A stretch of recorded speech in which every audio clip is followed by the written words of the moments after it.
di Thailand, dimanapun Anda berada, yang berbahasa Indonesia, mengerti bahasa Indonesia, apapun kebangsaanmu dan kewarganegaraanmu. Om Swastiastu. Juga yang ada di Papua, kiranya Shalom Tuhan, damai sejahtera Tuhan Yesus yang melampaui segala akal turun atas Papua sehingga menghalau pertumpahan darah dari Papua. Juga yang ada di NTT, Tuhan memberikan kekuatan, memberi semangat yang baru terus untuk membangun NTT dari semasa recovery ini. Juga berturut berduka cita untuk saudara-saudara kami yang ada di Poso, ya, korban total 4 orang, salah satunya kepalanya dipenggal, ya, dibantai dan seperti ayam, ya, luar biasa sekali, semua atas nama Allahu Akbar. Tetapi kita punya Yesus Kristus yang melampaui segala akal manusia, yang memberikan damainya, yang melampaui segala akal manusia. Damai sejahtera Tuhan yang membuat kita tidak takut, kecuali Anda mau memilih untuk takut seperti Gilbert dan Gomar Gultom, yang seperti chicken. Haleluya. Mereka memang layaknya chicken yang sembunyi di kandang chicken, yang bersembunyi sambil hidup dalam hedonisme. Nah, hari ini channel kita temanya adalah Bandar, di balik petinggi RI Bandar, MIT Poso. Mengapa saya bilang petinggi RI? Sudah jelas, lah wong gurunya dipanggil sini semua, suruh masuk, suruh ngajarin kok, ya kan? Dari yang Taliban, kita tahu kan, JK itu ngundang mereka semua, malah diundang. Mereka jadi di blacklist, nggak boleh pergi ke Amerika, malah diundang ke Indonesia sekalian, ya kan? Loh, itu kan demi strategi. Lah iya, kamu bilang demi strategi, saya juga demi strategi, sama-sama demi strategi kan, semua kan. Tapi yang jelas kalau orang begitu ya jangan diajak berteman, ya kan? Nah, kan aneh kan, sama si JK diundang, Zakir Naik diundang, udah jelas Zakir Naik itu dalang teroris, sudah jelas. Diundang juga. Ada apa si JK ini, ya kan? Dia sendiri pun kita tahu sama-sama dulu, ya, dia pun aktif membakar gereja dan merusak gereja di Makassar. Si JK ini sangat aktif juga ketika kerusuhan di Ambon dan di Poso. Dan kalau Anda pikir, itu kan Poso kok hanya kecil saja, mengapa bisa lolos terus ini? Karena ada backingannya, ya. Geraknya TNI pun dibatasi, geraknya Densus 88 pun dibatasi karena ada informan-informan. Mereka ini dilindungi. Siapa yang melindungi? Ya petinggi RI. Nggak mungkin kalau nggak petinggi RI bisa melindungi, itu kota kecil, ya kan? Nah yang lucu, saya ini kutu di seberang samudra, diburu seperti memburu teroris. Lucu ya. Sementara terorisnya tidak diburu selayaknya teroris. Ada apa dengan RI? Ya, kenapa? Karena saya menyuarakan apa yang tabu dibicarakan di Indonesia. Dan saya membongkar semua kebusukan-kebusukan para khilafah ini. Rahasia-rahasia mereka. Makanya mereka buru saya setengah seedan-edannya pokoknya. Mereka memburu saya dengan gila pokoknya. Utuh di seberang samudra dengan sejuta toa, ya. Bentar, ini saya ada dapat info bagus ya. Bentar ya, mana tadi? Pak Paul seksi kayak porselin soalnya. Loh, kok saya seksi? Jangan dong. Wah, ini bahaya nih kalau ngomongin saya seksi nih. Bahaya. Makanya dikejar-kejar. Nggak bener ini, bahaya ini. Bentar ya, saya mau tunjukkan. Ya, saya share screen dulu. Screen. Ya, sebelum kita masuk ya, teman-teman, ini hari ini kita tanya jawab Alkitab temanya, cuman kita membahas sedikit tentang Poso ya, makanya saya kasih judulnya Poso. Nah, coba lihat ini. Ini adalah majalah Katolik terbesar di Prancis. Ya, ini adalah majalah Katolik terbesar di Prancis. Pemirsanya sekitar 150 juta pembacanya ya. Ini harusnya kan dalam bahasa Prancis ya kan, ini harusnya dalam bahasa Prancis itu ya, tulisannya itu saya nggak bisa bahasa Prancis. Artinya adalah YouTuber suspected of blasphemy ya, menjadi tersangka dari penistaan, sebuah kriminalisasi ya, for which be faces 5 years in prison under the law of his country. Ya, diancam 5 tahun penjara di bawah hukum negaranya. Ini Aletheia ya, ini majalah Aletheia France, ini majalah Katolik terbesar. Ini ininya pembacanya lebih besar dari Charlie Hebdo. Ya, ini pembacanya lebih besar dari Charlie Hebdo. Nah, ini Charlie Hebdo lagi kita hubungin sekalian, biar geger sekalian nih Charlie Hebdo ya. Nah, mudah-mudahan Charlie Hebdo tertarik dengan ini, nanti bikin karikatur yang bagus nanti sekalian. Lihat ini ya. Ini aja ya. Saya lihat dalam bahasa. Anda nanti ini ya, cari ini ya, Aletheia FR ya. Lihat ini. And no matter what, let us stand firm in faith in Christ. The Holy Spirit is our defender. Let's not forget that. Courage, my brother. Trust and keren-keren ya. Bagus ya. Terus ini tadi dari Nadi, ini dari Young Mark Scott. Really outrageous 5 years in prison for talking about Jesus. Really, ya ini masih tentang Muhammad ya. A shame in this country. Lihat. Well, they are Muslim without comment. Ada aja ya. Terus ini, I find it outrageous that our leaders are not doing anything to make it change. Europe's different, powerful, could quite unite to expose this kind of thing, but they don't lift a finger, just like the slavery that always take place in some countries. Jelas. Ya. Terus ini siapa ini ada yang jawabnya malah the church is its leader and faithful bear this scandal all over the world in various aspects in the spiritual struggle despite the awful appearance that absolutely resist the breath of the Holy Spirit in all of us. Courage in confidence in God, Father, Son, Holy Spirit. Amin. Ya, luar biasa ya. Kita lihat, although the scandal is not easy and logical to bear, and ini nggak logik ya, have a limited life still because we are Christian, and this scandal has existed since the first period of Christianity evangelization with strong faith and absolute confidence in the plan of God, like the life of Christ. There is still some Christian life in certain time in certain countries. Never stop. Oh ya pasti nggak akan berhenti saya pokoknya. May the Holy Spirit help him and give him assistance from where we do not know the sower knows his seed. Ini orang ini ya, ini semua ini orang Perancis semua yang komentarin ya.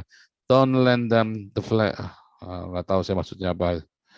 Ya, the Indonesian priest quoted in the article is a real carpet. Yang Romo Beni itu loh, yang komentar itu kan. Oh, dia bilang, hey, bullshit ini orang satu ini pokoknya. Dicaci maki orang Perancis Romo Beni itu. In the land of retarded. Leave the Christian alone. Ayo dong, please help the minority. Ini tadi ada Frank Concerto, saya nggak tahu siapa ini. They need your help and support to speak out of the tolerance. God with him. Wah, ini ada Enardo Ecak juga, ada Kamili, siapa ini? Wah, luar biasa ya. Muslim can say and do whatever they want in Indonesia. Whom dares to say something against Islam? Kita tahu lah. Ya, wah ngeri ya. Dan selanjutnya ya, bagus-bagus ya. Terrible. Let's pray for him. Ya, ini wah mana tadi ya? Masuk sana ya tadi, ngeri ya. Luar biasa. Ya, jadi ini kemarin itu AED, sekarang dari Aletheia ya, dari Prancis. Nah, saudara, memang saat-saat ini besok saya ada interview ya, besok hari apa? Besok kan hari Rabu, hari Kamis saya ada interview dengan majalah, dengan sebuah ini ya, dengan tim dari Jerman yang mengatasi persekusi yang ada di Indonesia, ya. Wah, ini nanti bakal geger lagi nih, ya. Ini bakal geger lagi. Nah, nanti teman-teman dari Jerman, media-media juga sudah mulai. Ya, tadinya mereka menolak karena Jerman tidak tertarik dengan masalah agama, tetapi begitu Deutsche Welle naikkan, ya dibaca Deutsche Welle, wah ini kan media yang ternama di Jerman kan, wah mereka langsung semua oke, kita support Pastor Paul. Nah, hari Kamis kita ada ini ya, ada interview. Nah kita akan bawa terus dari dunia internasional, kita suarakan terus bahwa mereka ini sangat dekat sekarang ini dengan Khalifah.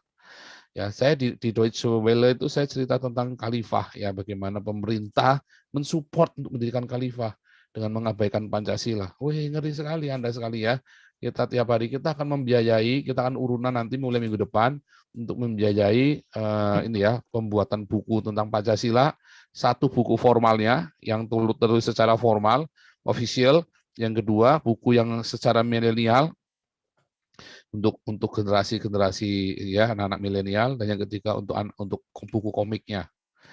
Ya, kita buku komiknya. Jadi kita akan membuat 3 macam buku dari materi yang sama, ya. Supaya dan buku itu akan kita bagikan dengan cuma-cuma. Dan dananya kan besar. Jadi saudara yang terlibat, ayo persiapkan dirimu, persiapkan dompetmu ya untuk minggu depan. Nanti kita akan kita akan mulai kerja dan kita akan memberkati Indonesia dengan buku Pancasila ini. Ya, luar biasa. Tuhan Yesus Pasti baik. diboykot Pak Paul. Oh, nggak takut. Nah, emang gue pikirin di boykot. Jadi Kan? maksudku itu kita mesti pakai strategi juga Pak Paul. Enggak lah, gampang itulah. Nggak mungkin, nggak bisa di boykot. Nah, sudah kita pikirkan caranya. Nggak bisa di boykot. Buku saya saja Khilafah Terakhir ini kok jalan kok bestseller ya, 20.000 pieces, 20.000 lebih itu ya saya cetak. Ya, sekarang masih PDF-nya sekarang udah nggak tahu nyebar kemana-mana itu.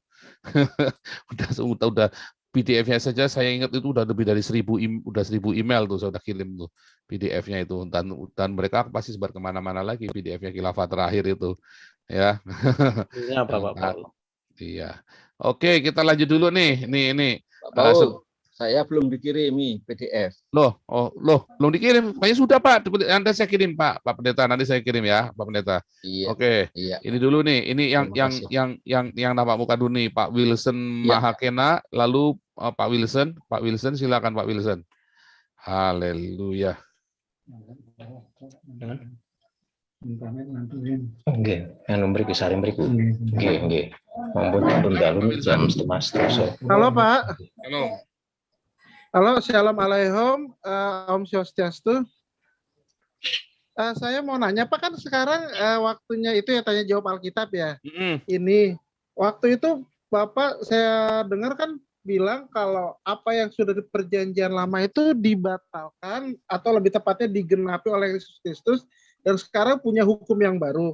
Tapi apakah melakukan hal-hal baik yang ada dalam perjanjian lama itu mestinya masih boleh kan Pak, kayak 10 hukum, atau melakukan hal-hal yang bijaksana seperti dalam kitab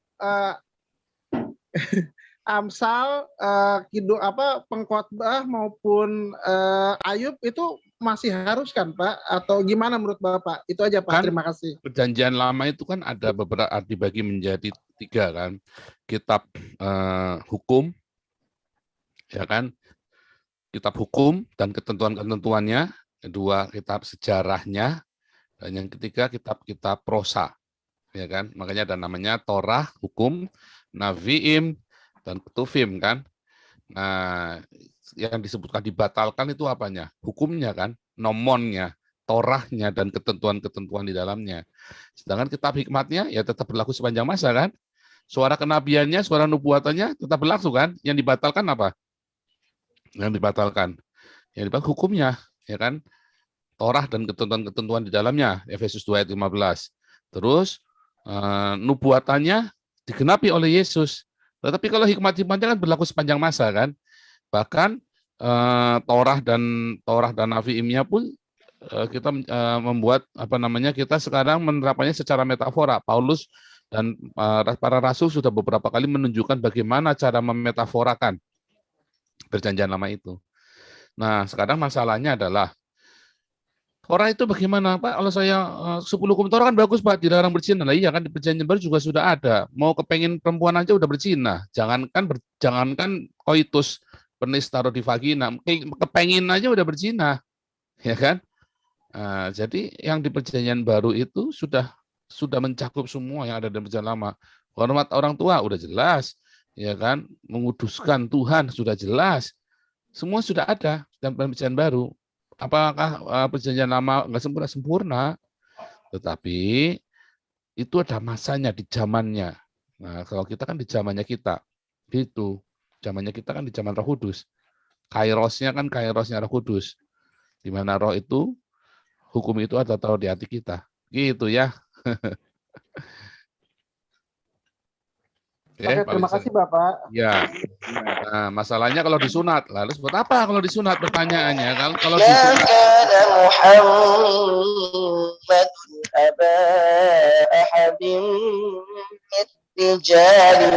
Aduh, Jibril dari mana itu Jibril? Jibril, saya tengking dalam nama Yesus. Kebetulan kalau soal sunat, saya untuk urusan kesehatan disunat Pak waktu kecil. Nah, saya kasih tahu ya, di negara-negara yang bersunat, ya, ternyata penyakit kelaminnya lebih tinggi daripada negara tak bersunat. Jadi itu semua hoax semua, ya itu hoax semua itu. Nangkep ya? Oh sunat itu demi kesehatan. Dulu anak saya sunatkan ya. Saya sunat, anak saya juga disunatkan. Saya juga sunat.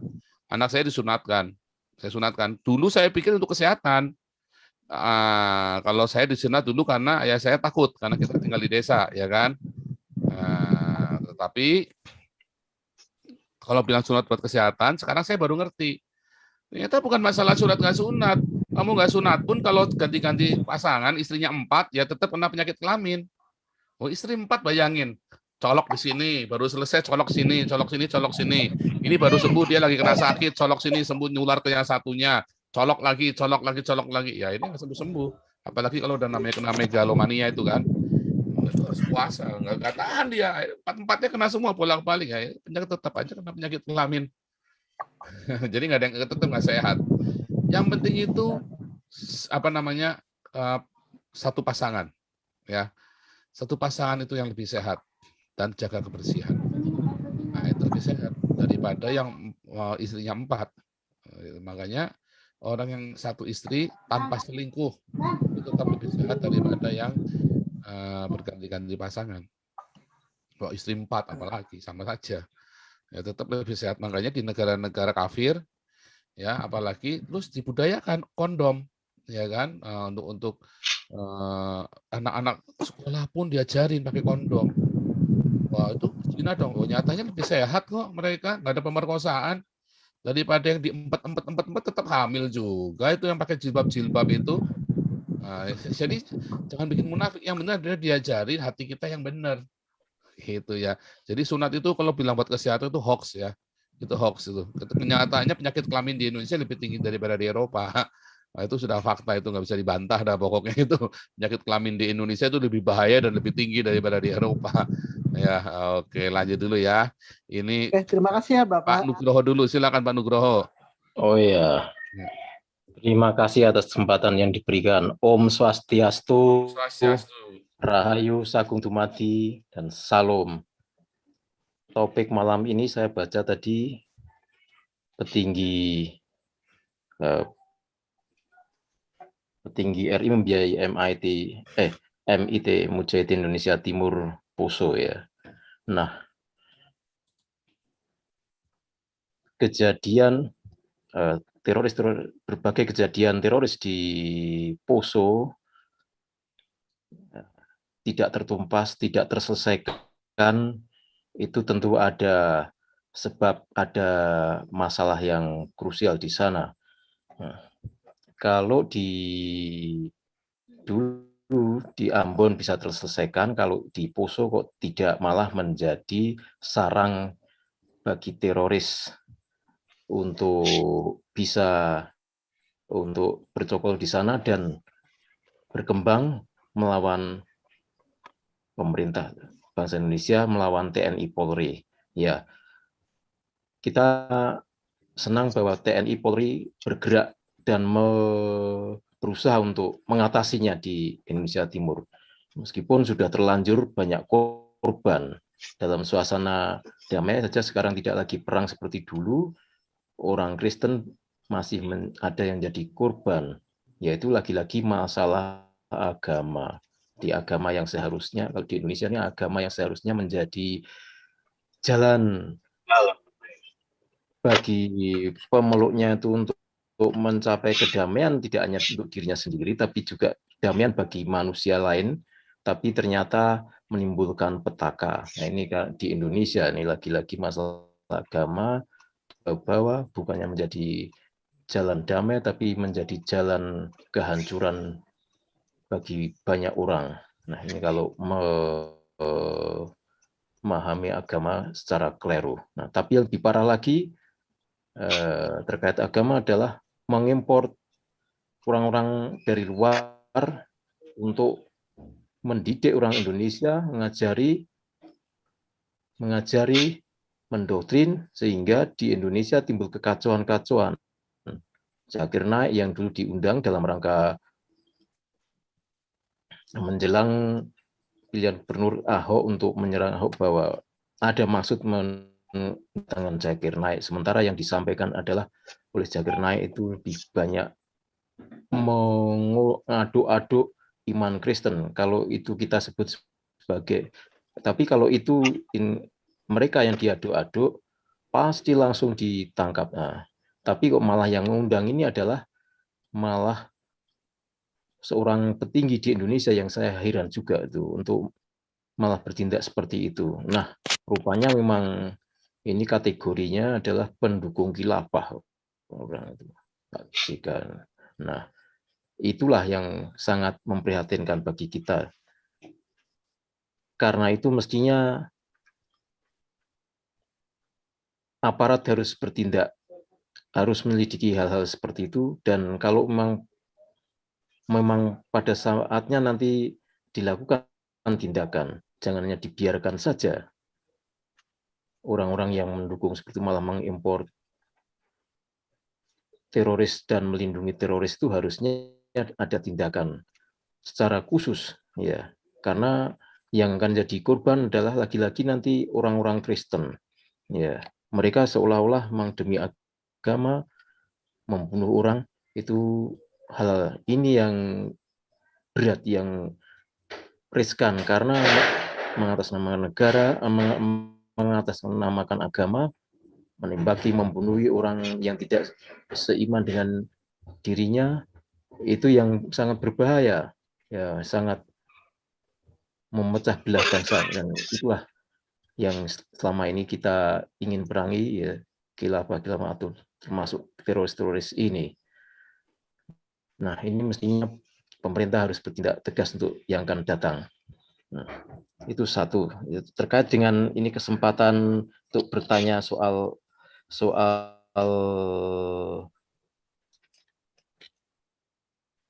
pelajaran, saya mau bertanya Pak Paul, di dalam kitab Kejadian ada perjanjian Abraham dengan Tuhan, Tuhan dengan Abraham, terkait dengan tanah yang diberikan pada Abraham dan keturunannya. Saya mau bertanya, apakah yang diduduki bangsa Israel sekarang ini itu sudah sesuai dengan apa yang disampaikan oleh Tuhan dalam isi perjanjian Tuhan dengan Abraham, bahwa tanah yang dijanjikan itu, kalau dalam di kitab Kejadian, saya lupa nih, itu tanah itu meliputi dataran Havilah juga, tapi apakah itu hanya maksudnya pengaruhnya ataukah secara fisik geografisnya, atau yang dalam hal itu ada yang dimaksud pengaruhnya sampai sana, sampai ya utara Semenanjung Arab, atau hanya pengaruhnya atau secara geografis juga. Itu mohon, apakah sudah sesuai dengan perjanjian Tuhan? Apa tanah yang diberikan Israel itu pada Abraham, perjanjian dengan Abraham itu sama dengan yang sekarang diduduki, cukup hanya diduduki oleh Israel itu, atau sebetulnya pengaruhnya yang dimaksudkan? Cukup. Terima kasih. Saya sudah paham, Pak. Diulang-ulang. Saya paham maksudnya.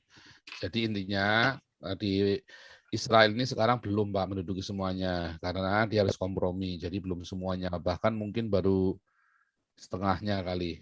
Ya, jadi justru kepemilikan itu belum semuanya. Ya, belum semuanya, intinya baru separuh. Waktu itu coba lihat tentang Israel yang terakhir, Israelologi dengan Monique Rakers yang terakhir, ya, sebulan yang lalu. Nah, itu sudah pernah dibahas itu. Sudah pernah dibahas. Jadi mungkin nonton itu lagi karena Ibu Monik jauh lebih tahu. Nah itu sudah dibahas Pak, 3 jam waktu itu, 4 jam malah waktu itu kita diskusi Pak. Iya. Jadi intinya belum. Sudah dikasih petanya semuanya, sudah dikasih semua sama Ibu Monik, itu ada di YouTube itu ya. Di YouTube yang terakhir sama Ibu Monik Rikers. Ininya begitu Pak, baru separuh Pak. Dan bangsa Palestina itu adalah orang-orang Turki, orang-orang dari Lebanon, orang-orang dari Syria, orang-orang dari Mesir, Pak. Mereka bukan orang Filistin, karena orang Filistin itu sudah habis, Pak. Sejak tahun 700 mereka sudah nggak ada semua. Orang-orang Kanaan, orang asli Filistin itu sudah hilang semua, udah lenyap. Ya.